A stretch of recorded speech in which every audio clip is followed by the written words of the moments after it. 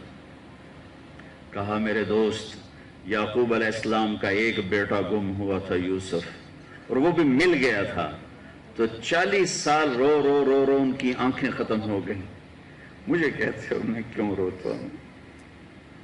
میں نے اپنے سارے گھر کو اپنی آنکھوں کے سامنے ذبح ہوتے دیکھا ہے, ان کے سروں کو نیزوں پہ چڑھتے دیکھا ہے. میرے بھائی, میرے چاچے, میرے باپ, سب نیزوں پہ پیچھے کو. میں کیسے نہ رہوں؟ یہ ماں کے ساتھ بیٹھ کے کھانا نہیں کھاتے تھے. بڑے عیب کی بات ہے عرب میں الگ الگ پلیٹوں میں کھانا کھانا. یہ ہمارے اجمیوں کا رواج ہے, اپنی پلیٹ چاہو تو وچ پاؤ. وہ کٹھے کھاتے ہیں. تو کسی نے کہا حضرت آپ ماں کی ویسے تو اتنی خدمت کرتے ہیں, ان کے ساتھ بیٹھ کے کھانا کیوں نہیں کھاتے؟ کہ مجھے ڈر لگتا ہے کہ کوئی ایسی بوٹی نہ اٹھا لوں جس پر میری ماں کی نظر پڑ چکی ہو اور میں اٹھا کے گناہگار نہ ہو جاؤں. میں اس لیے ماں کے ساتھ کھانا نہیں کھاتا کہ کہیں میرا